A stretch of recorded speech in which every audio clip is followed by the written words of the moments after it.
for joining us for Talk Evergreen. Talk Evergreen is broadcast live from the Evergreen Baptist Church at 408 West MacArthur Boulevard here in the city of Oakland, California. Talk Evergreen features interesting people, topics, and points of view. And now, Talk Evergreen and your host, Sister Jasmine Simpson.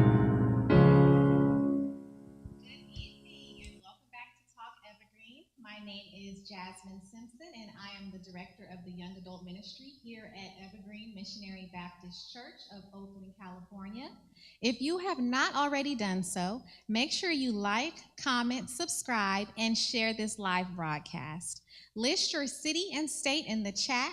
Let us know where you're watching from, and feel free to ask questions as we are live. Also, be sure to follow us on Instagram and TikTok at Evergreen of Oakland. I am very excited to be here tonight with our live audience, and we have a very special guest with us. She has been a member here at Evergreen for 53 years. She has participated in various roles around the church, such as youth director, church anniversary chairperson, choir member, drill team, church radio broadcast announcer, and our evangelistic growth groups director. She is currently a healthcare territory manager specializing in home health and hospice for over 15 years. She is a sister, an auntie mother, and a very special God-fearing woman. Everybody put your hands together and help me welcome Sister Tanya Sellers. Amen. Yes, how are you doing today? How was your day? You know what? My day was very eventful. My day was very good. Wednesdays are always very, very busy because I try to pack so much in, and I try to make sure that I'm doing it early enough so I won't be rushed when I come to church. So it was a good day. Absolutely. Yeah, same here. I started early this morning. I was on the prayer call. Right. We had the Young Adult Ministry. Absolutely. You all did wonderful. Thank you. So I was up at 6:30, and I just started the day after that. I just kept going, and so now we're here, and I'm excited to be here. So I watched you and Bishop's Talk Evergreen last week, and I heard that you were on a talk show, and you did broadcast and radio television. Yeah, that is true. That's the new talk of the town. Yeah, that is true. I was so fortunate enough to, well, first of all, let me kind of go back to, that was all a part of being a firm believer that you should do whatever it is you want to do, whatever your vision is. And I've had so many visions of different things that I wanted to do. Last week, I told Bishop that I am a Renaissance woman. And for those of you who don't understand the word, that means you do different things, and you're probably good, really good at all those different things that you do. Yes. I try to master what I do, and that way I can always say, I have done it. I've done X, Y, Z. I love and that. Having a talk show was always a dream of mine.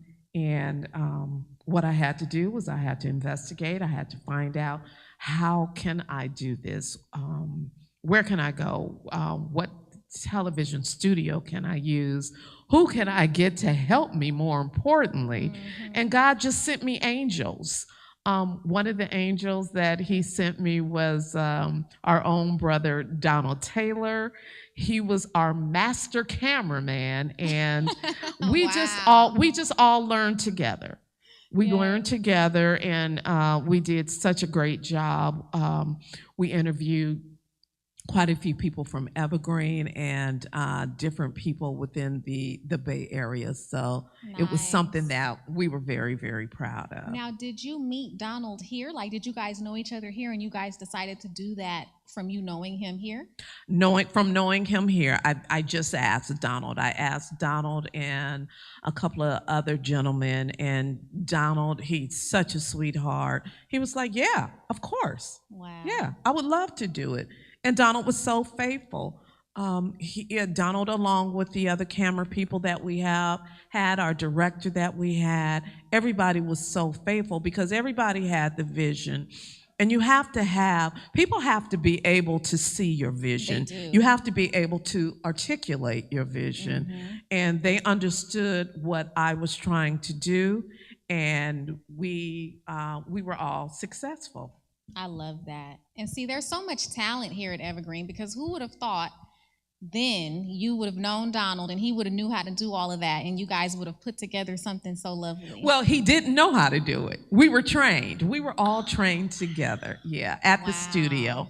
We had someone there who, again, believed in the vision, and he trained all of us, and you would have thought that we had been doing it for years. Oh, so how long did you guys end up doing this for? About a year. Yeah, Okay. about a year. Okay, Yeah, nice. yeah. How fun So is that? that was like a check mark. Absolutely. Accomplishing goals. Accomplishing goals. That's what it's all about. Absolutely. Yes, and so now you're working in the healthcare field, and you're in a pretty serious field. Yeah, it is a very serious field. Something that I had no idea that I would be doing. I had no idea that I even wanted to do it, but God said differently. Yeah. Yeah, I work in the healthcare field. Primarily, I work in the field of hospice and home health, and I tell you, it is so fulfilling because I'm able to not only assist patients, but I'm also able to assist families. Yes. Where families feel like they don't have any hope, they don't know where to go, they don't know, does my insurance cover XYZ? How can I get someone to help me with my loved ones? So it's extremely fulfilling. Yeah, so. you have to be nurturing to do a job like that because you're Yes. dealing with families who are dealing with loved ones who are dying. Yeah, absolutely. Yeah. How did you even get into that field? That is a good question, Jazz. Again, it was mandated by God. I was recruited into that field. A recruiter at a company saw my resume. They thought I would be good at it because my background is sales and marketing. And they just thought that I would be good with working with not only the families, but I also work with the hospitals within the Bay Area. So I work one-on-one with the doctors, with the social workers, with the case managers. So it's a lot of different personalities. I call it a moving train because that's essentially what it is. You have to be able to multitask, and at the same time, you also have to, we talked earlier about having empathy for the families, having empathy for the patient, but then at the same time, you have to do your job and you have to connect all the dots for them. So it's been extremely fulfilling. Yeah, it seems like you're pretty passionate about it. Yeah, I am. Absolutely, because I have been able to help so many people at Evergreen, and just people within the Bay Area. And more importantly, it's important to me to help African Americans because a lot of times we don't know what our insurance covers. We don't know the right insurance to have. And it's, these seniors, I have such a passion for seniors because they get these phone calls, they get these letters in the mail, these postcards telling them, you should do this insurance, you should do that insurance. And then if something happens, their insurance doesn't cover it.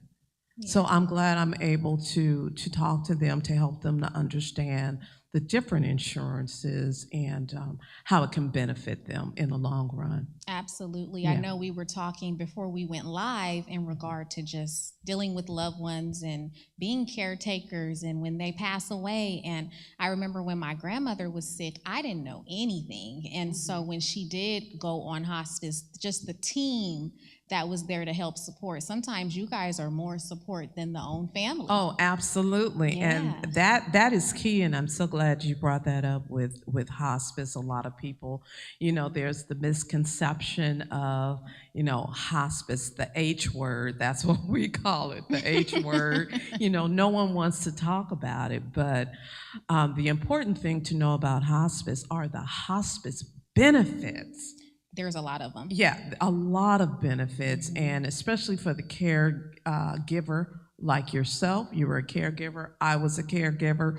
You need a team behind Absolutely. you because we think we can do it all, but we can't. Absolutely not. Yeah, and those are some of the benefits that people are entitled to with hospice. Yes, yeah. And I definitely love that about it. When they first mentioned the H word, Yeah. I was nervous, like, okay, this is not good. But then once I got into it and got to meet some of the people on the team, I realized how helpful hospice actually is. Absolutely. And it was a lifesaver, actually. So, and hospice, and just one other quick thing I think it's important for people to know. Hospice is when the doctor gives a patient a diagnosis of, as long as this disease is projected to go this route, it looks like you may have 6 months or less to live, but we know God has the last say so.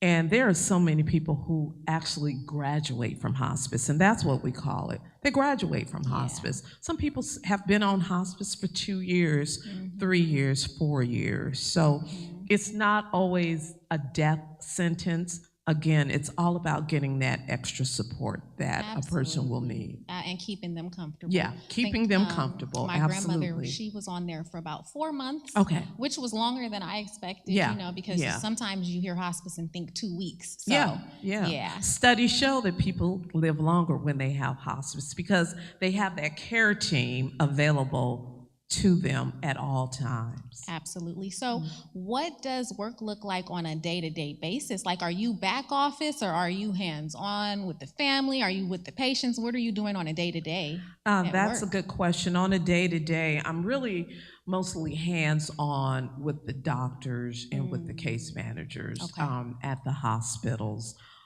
Talking to them about different patients that may need hospice or they may need home health. So that's really my day-to-day. I'm a mobile person, so I pretty much work out of my car because I'm in the field all the time. I will go to bedside and talk to a patient or talk to families to help them understand the difference between hospice and home health. But primarily, I'm working with the decision makers, again, who are the doctors and the nurses and the case managers and social workers. So you're very hands-on. Yeah, very hands-on, yes. Yeah, and Monday through Friday. Monday through Friday and weekends. Oh, you work weekends too? Well, I'm on call on weekends. I make myself available. That can be good and that can be bad, but when you really love what you do, and you're an entrepreneur, Jazz, so you understand what it means to be on 7 days a week. We try not to, but it's in you, and you just can't help it. So I'm pretty much on 7. I make myself available. That's on really weekends. good. Yeah, that's really good. And for me, I'm doing 5 days a week in, and sometimes I want to take Saturdays off, but I know a lot of my clients want to come on Saturdays, and so I make myself available, just like you were saying. So you being in that field for 15 years, it shows that you know a lot about stability. Correct. Yes, and I love how you guys talked about the power of stability last week. My generation is not too privy on that, but my parents were. So I was luckily taught stability, and I thrive on stability. I don't really know how people just get up in the air and just do anything without stability. When I get a job, I definitely like to be in that job for some time because I feel like that's how you're able to learn and grow. So what is it that you appreciate about the stability of being able to be on a job for 15 years?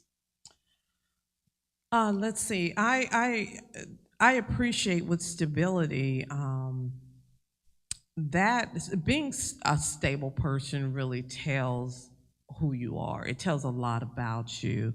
And I learned stability actually right here at Evergreen. Yes. I've been a member of Evergreen for 53 years. That speaks volumes. Yeah, so that's stability right there. In itself. I've never wanted to go anyplace else. I was able to find my core self at Evergreen and being in church for 53 years. And that has always helped me in my life. Ironically, different jobs when they, because I've always listed, or when I talk to potential employers, I would always proudly say, I've been at the same church for over 40 years or over 30 years. And they look at that stability of being at the same church for that long. So being stable is really important. It helps to ground you because when you're stable in one aspect of your life, that's going to carry you on. Just like we had talked about your grandmother, she taught you stability. Yes. So that is something that has grounded you, and you know what it's all about, being stable. I will take it for the rest of my life. Yeah, absolutely. Absolutely, yeah. Absolutely. So we're going to take a quick intermission while Donald comes and blesses us in song, but don't go anywhere because when we come back, we're going to be talking about old Evergreen versus new Evergreen. In the meantime, we will participate in our giving. Those of us in the sanctuary will be giving online, and you can give as well. They'll have on the screen the different ways that you can give. And remember, on Wednesdays, all of our giving goes to our missions, where we help supply the needs of the young people that we've adopted in Ghana. So do not forget to give, and we will be right back after the song selection. I heard that you're coming back and soon. I wanna be ready to go with you. Now I'm packed and ready to go. Take me with you, Jesus. I don't wanna wait any longer. Take me with you. I heard that you're coming with the clouds, and every eye shall see you when you come. In a twinkling of an eye, take me with you, Jesus. I don't wanna be left behind. Take me with you. Now I don't know the day nor the hour when you're coming with the clouds. Oh no, take me with you. Take me with you.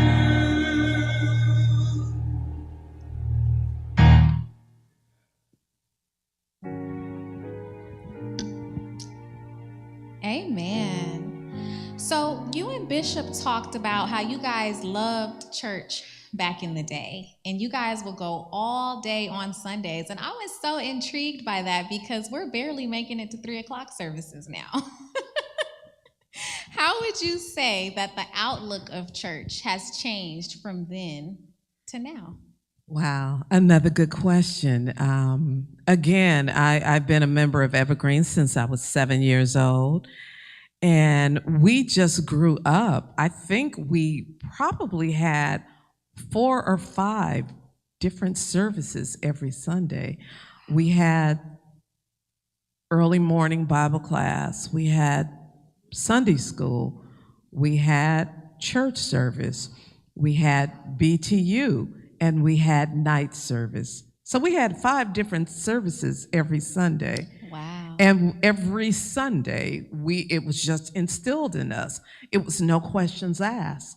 We wanted to, because that's all we knew.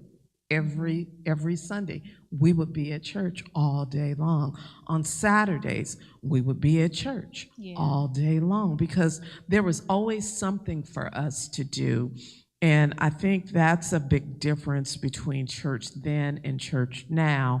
But it's getting back there now. I feel it. Because we always had something to do. And when you're young, when you're a kid, in order for you to like and love anything, you always have to be kept busy. And we were Right. kept busy Absolutely. all the time. Absolutely. Yeah. So when did you notice the change of, okay, we have 5 services on a Sunday and now we only have one? When did it start kind of changing? When was there a transition that took place? Well, I think it just naturally transitioned because most churches don't have that many services Yeah, anymore. We barely have, I know Evergreen now. We have our 8 o'clock express service, which is Right. wonderful. We have our 11 o'clock service. Most of the times we have 3 o'clock service. Yeah. And on the first Sundays, we have Sunday Night Live. So sometimes we actually will have 4 services, which is That is wonderful. true. We're getting back to that because, again, those of us who grew up in church, that's what we know. Those who didn't grow up in church, they are learning. This is good. I need this. Yeah. I love being a part of this because I feel like, again, there's always something to do. You can never, ever learn too much about God or praising God. And that's what all the services do because you get something different out of each one of the services. That is true. Yeah. That is true. See, I've been a member for 30 years. Wow. So I grew up and we always had something to do as well, Yeah. my age group. Yeah, We did. you It did. was busy. You did. We were busy. I remember you, Yeah. Jazz, with your little white gloves on and holding your mom's hand. Yes, I remember that, and I do know it was important for your mother and for your grandmother to have you involved, Absolutely. and they had you involved because your Yes. grandmother was so involved. I remember your grandmother was a part of the junior mission. Oh my And goodness. I remember all of that. Yeah, and I have some pictures I'll have to share with yes, you of your please. grandmother. Oh, I So would love that. yeah. So again, being involved. Once you're taught that, then you'll be able to teach that to your children or to the children that are growing up. Yeah. Train up a child in the way he should go, and when he is old, he will not depart from it. And that is so true. And they taught us that here Yeah. growing up. And I did stray for some time. I left Evergreen when I was like 21. Okay. And I was gone for a few years, but train up a child in the way he should go because you knew to come back home. I came back. Yeah. And then it's funny because I jumped right back in. Like when I was growing up here, I was here 3 or 4 times a week. My mom was always running down to the church. She sure was. And so now I'm an adult and I'm always running down to the church. Right. And and that's the beautiful thing about church, that those who don't go to church, that they need to understand you can always come back home. Always. And you're always welcome. Open arms. With open arms. And like you said, Jazz, you just jumped right into things. Like I never skipped a beat. Like you never it was left. Funny. Yeah. So you joined Evergreen when you were 7 years old. Yes. You've been a member for 53 years. Yes. So were you baptized by J.L. Richard? I sure was. Okay. At 7 years old. Wow. And I still absolutely remember being baptized. Wow. I remember all of that. Wow. Yeah. So, okay, see, I was baptized at 8 by Pinkert. Okay. So I never met JL. I just heard about, Oh yeah, he was absolutely wonderful. Yeah. I mean, we love that man so much because he just understood his congregation. And I think back then, I mean, we're talking the 70s and early 80s. He just understood the children. He understood the youth, and he understood the adults. And that's something that I see the same thing in Bishop. Bishop understands if you have no children and no youth, and you have no life, no stability in the church, because the older people or the adults, they're going to eventually phase out. And you're going to need those children to take their place. I can remember growing up and all of the aunties and uncles that I had in church. There's so many people that here at Evergreen that are closer to me than my blood family because they are all I know here. Yeah. And I can just remember them slowly phasing out, and then I look at myself, I'm like, I'm the auntie now. Ooh. And I wear it proudly. I am the auntie and I love Yes, it. Yes. absolutely. That's beautiful. Yeah, I remember like Mother Tucker and like, Yes. you know, people Mother like Tucker the that. nurse. Yes. Yes. Yes. And Yes. Sister Cash. Yeah. Oh my God. With the Yeah. cakes. Yes. Yes, I Yes. remember that. My grandma was pretty close to them. So Yes. that's so funny. So you've been here that time Mm-hmm. and you've got to see three different pastors. Yes. Yes. We had J.L. Richard, we Yes. had Pastor Pinkert, Yes. and now we Love have Bishop Pinkert. Brandon. Yes. Yes. Yes. So how would you say each pastor touched Evergreen? Because everybody's different and everybody brings their own twist and their own Yeah. touch. How would you say, because you've seen, Yeah. Yeah. so how would you say each pastor individually touched Evergreen? Like what did those pastors bring to Yeah. Evergreen? Interesting question, because it makes me, I will refer to the banner that we have on my left side, and that banner is so true with Pastor Richard legacy. Yeah. Because he was the founder of Evergreen. Yeah. He instilled the way he wanted Evergreen to be. So that's your legacy. Bishop Pinkert, leadership, because he had to come in at a rough time, because filling the shoes of J.L. Richard, those were some hard shoes to fill. Wow. Yeah. So he had to be a strong leader to be able to lead us out of darkness after losing our pastor. I didn't think about it like Yeah. that. Were you guys without a pastor? Because I was without a pastor for 2 years. Were you guys without one Yes, after we jail were. for some time? We had interim ministers, not pastors, but interim leaders, which we all knew. They were associate ministers. Okay. But it was rough because Yeah. again, filling those shoes of J.L. Richards, that was a very, very hard job. And Bishop Pinker did a wonderful job. So that's our leadership. Wow. And then you end with love, because Bishop Brandon, he knew that we needed to have love, because we went through COVID. We went through so many different things without having a pastor, and our beloved Bishop Pinker passed away, and again, that was through COVID. Right. So Bishop Brandon knew we needed love, and he came with open arms, and he just loved on us all. He was so open, and he has just given us his all, along with First Lady. They are still giving us their all, so we appreciate that. Absolutely. And I've only seen 2 pastors. Okay. But for me, where I'm at as an adult now, especially a young adult, I'm excited where the church is headed, because they've created space for young adults. And there's absolutely. not a lot, but it's growing. And the Yes. fact that there's even an opportunity there, it's a blessing. And that's the key word, opportunity, for young adults, because young adults are not going to do the same thing my age group is going to do. You're not going to do the same thing that the teenagers are going to do. You all have your own special group, and I love the way that you all stick together.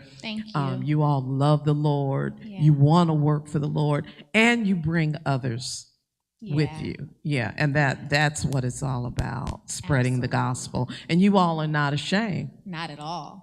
Yeah, no, we're here. I love it. We're here. But you know, I feel like Bishop Brandon has taught us about the relationship Yeah.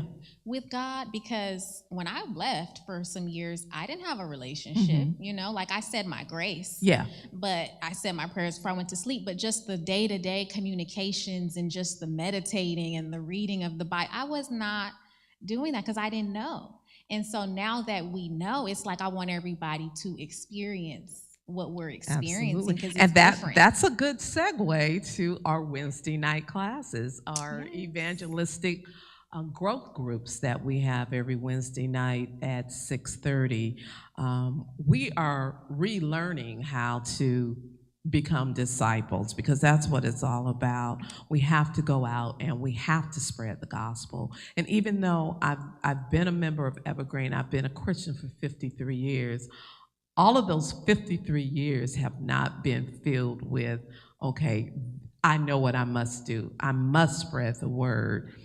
Now I'm beginning to really know who I am within the Lord. I'm allowing the Lord to use me. And everyone that comes out on Wednesdays, they're allowing the Lord to use them because we are learning, again, how to become disciples, how to spread the word. So we just love it, and we invite everyone to come out on Wednesday nights to get that extra hump day that you need, because Wednesday is considered the hump day, and we all need that middle of the week excitement for the Lord, and that's what you get on Wednesday nights. Yes, last week you guys called it the midweek refuel, the happy hour. Yeah, the happy hour. Yeah. And that's exactly what it is, because everyone leaves here on Wednesday nights differently, because we're all happy, because we've gotten what we needed, and then we can go ahead and spread that word, and then it begins again on Sunday, then it begins again on Wednesday. So it keeps you going, because Sunday on its own is not enough. It's Sunday just is not simply enough. not enough. I'm so sorry. And it impacts our weekly living. Like, I can be having a bad day, and then I come into the house of the Lord on a Wednesday, and we're laughing, and it's family, and it's love, and I'm immediately refreshed. It does refresh you. Immediately. One more thing I do want to talk about, because I know we're going to start running out of time soon, but you guys talked about the bench member reference. Let's kind of get into that a little bit, because I know I participate a lot, so I'm not a bench member. Right. No, you certainly are not, Jazz. You are so obedient, and you are working for the Lord. And a bench member is a term that we use in church for those who, you can decide for whatever reason that you just want to sit and enjoy the service. And that is fine. We welcome you, absolutely. But it's all about working in the church. You have to find your place in the church. And it's so important for you, again, to create that relationship with God. And you'll find, because I have seen so many people that have joined Evergreen, they may not talk much, they don't know too many people, but Bishop has put them to work, and now they have just turned into these outgoing people they sprout. Bishop saw something in them, and sometimes that's all it takes is someone to ask you, can you be on this committee? Or we would really like you to join our ministry. And before you know it, you have opened yourself up, and you're just doing more and more in the church. So that's important, not only for your church life, but for your life also. I agree. Ever since I've been heavily involved in the church, I'm so busy doing positive things. I don't have time for drama. I don't have time for anything that was going on prior to, and I'm happy. I'm happier. I'm surrounded by good people all the time. We're all headed in the same direction. We all really want to grow, not just mentally, but physically, but even spiritually. Like, you feel the spiritual growth, and I'm just grateful that we do have the small groups on Wednesdays, because that is a life changer. So if you have not, you definitely need to come and check it out. Every Wednesday at 6:30. We do have breaks at times, but it's usually a 6-week session. I don't know when this one ends. Do you know off the top of your head? We have like 4 more weeks. Not at the top of my head, but I'm sure next week we'll let everyone know when this session stops. This is session 8. Yes. And then we'll probably take a little break. I think we have some holidays coming up, but then we're going to resume, and we're going to start right back. And as you said, Jazz, with coming out on Wednesdays and being so positive, you don't have time for anything negative in your life. And you will see that you will be a different person. You will not even allow anything negative to come into your space. And that's so important. Bishop, on Sunday, he talked about mental health. You have to protect your mental health. And being a part of church, that protects your mental health. All day. Absolutely. So I know we definitely have at least another 3 weeks. So if you can get out here next Wednesday and the couple of Wednesdays after that, you will not regret it. You will leave refreshed. You will have a great rest of your week, and you'll be ready to come back on Sunday in a positive, happy mood. And with that being said, I'm not out of message, but I'm out But you're out of time. I'm out of time. So be sure to follow us on all social media platforms at Evergreen of Oakland. Don't forget to like, comment, subscribe, and share this broadcast. Remember to join us every Sunday for our 8 a.m. Express Worship Experience, followed by our 9 a.m. Sunday School class and our 11 a.m. worship. Thank you all for watching and have a blessed night.